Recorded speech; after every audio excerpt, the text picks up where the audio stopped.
Hello to all my retro gaming friends. How is everybody doing? Is everybody having a good weekend? It is Saturday. It'll probably be Saturday night when this comes out. And I have been really getting into graded video games, retro video games, not the modern stuff, but the more, I think it's funny, the vintage games are essentially the games that I grew up with. So I am part of this vintage group and I'm loving it, absolutely loving it. Today I'm going to share with you all 4 or 5 games, black box NES games that I got that are graded. I'm going to explain what I paid for them. And part of the reason for that is just because I want to document this journey that I'm on, in part because I'm just interested to see down the road. I want to look back on these videos and say like, oh wow, I way overpaid. Or it could be like, hey, you know what? I've actually got a pretty good deal.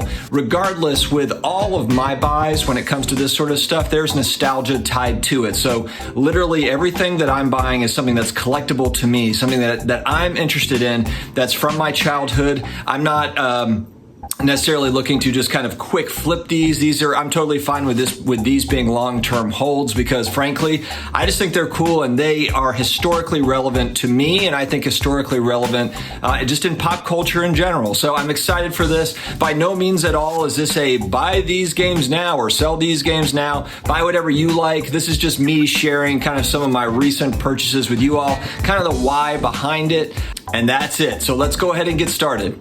All right, the first one, and this one actually brings back a lot of memories with my childhood buddies. Played a lot of Excitebike,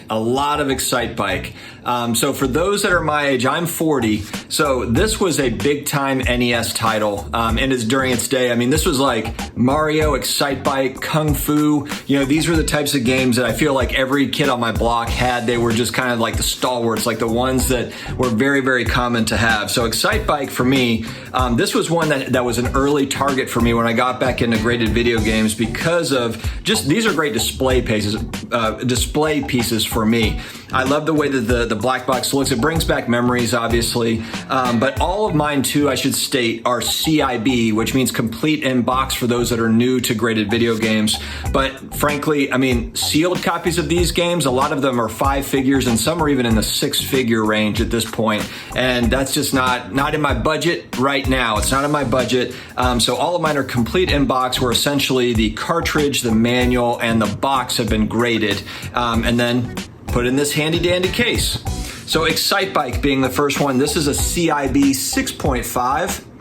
And I was able to get this one for just over $300. I believe it was $325 in total. But again, it's like, you know, the issue right now with graded video games is there's not a population report. And I talked about this. I was on a live stream with a hobby friend of mine, Because I'm Carlos, and we talked about this. I come from the world of sports cards and comic books, where a little bit further along, where they've got population reports or census reports to know how many 6.5 CIBs are out there. And look, we're all kind of flying blind with a lot of this stuff in graded video games. I'm okay with that, and that's a big reason why I'm speculating on the stuff that I know, and more of the older stuff, the vintage games, if you will.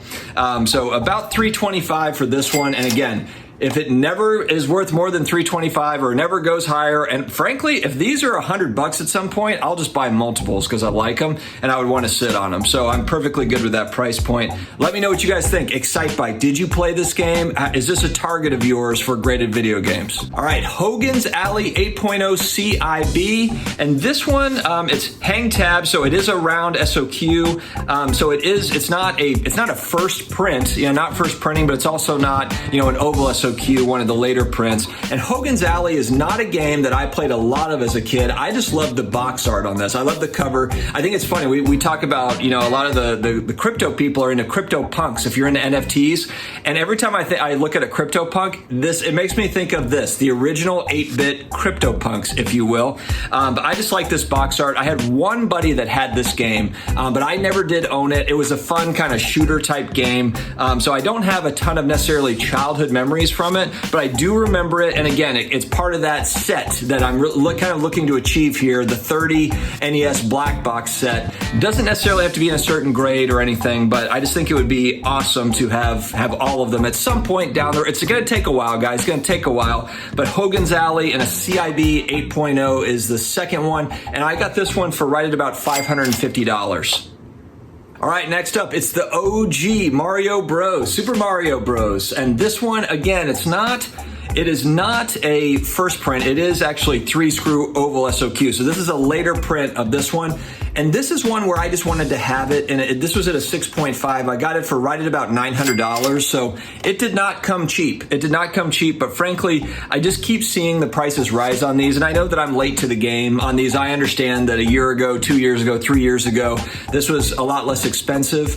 But I just wanted to have one, and seeing just kind of the big sales go through on the sealed games of this. And granted, they're more like earlier print runs, but still, it just made me nervous that I wouldn't be able to necessarily have one. So a little bit of FOMO with this buy for sure, but I'm also just okay with it because, again, it's the display piece. You know, I'm not worried about it. I can hold on. I'm going to hold on to it long term. That's the plan. And it's just cool to look at. I look at it every day in my office, and I paid right at about $950 for this one. It's a CIB 6.5. And again, this is a later print because it's the oval Nintendo logo, and then it's got it's the oval, and then it's 3-screw instead of 5-screw. So it's not necessarily a first print, but I just wanted to have one.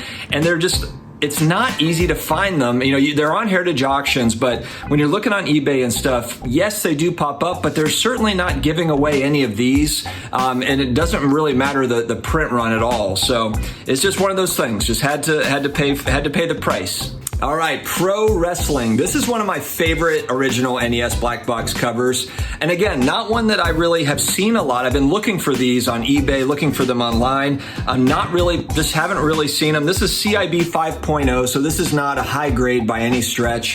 The box is a 4.5, you know, so it's got some dings, obviously. This is not necessarily in great shape, but at the price point, it was right at $300.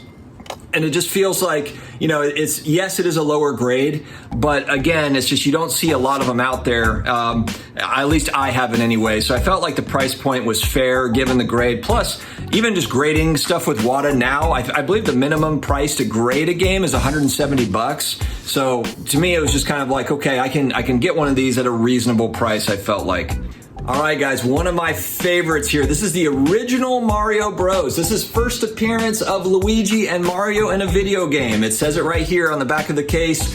So had to have this. This is one of these GOAT games is what I like to call them. I come from the world of sports cards and comic books. And so whether it be key issues or, you know, GOAT, greatest of all time sports players, Mario and Luigi are it for me. So I wanted to have this game. Again, not in amazing condition. It's CIB 6.0. I did pay a premium for it. I paid right at about $1,100 for this game. So again, I had to pay for it, had to pay up for it, but again, it's one of those deals where I'm okay just holding on to it long term. I think it would be cool when, you know, 30 years still having it when you know all the youth are playing games through like virtual reality and they're like, what the heck is this? They actually had games and, you know, cartridge games. Like, what is this? I'm excited to have this one and add it to my collection. Thanks very much for joining me today, guys. I hope that you're having a great day. Let me know what you think of my pickups. Do you think that I overpaid? Did I underpay? Or just about right? I'd like to hear. And obviously these prices, you know, they'll fluctuate over time, but I'm excited to add to my collection, and I will keep on kind of sharing some of this stuff, partly to, you know, get feedback from the audience, get feedback from you all, but also just to document it for myself so that down the road we can look back and be like, oh, wow, that's cool. Or, I could have gotten 3 for the price of 1 in 2030 or whatever the case is. Again, I'm not as worried about the money for these pieces because these are really kind of display, you know, personal collection, long-term holds for me. So I'm excited to pick those up. Guys, give me your feedback in the comments. Have an amazing rest of your weekend. Stay healthy, stay awesome, and I will talk to you again later.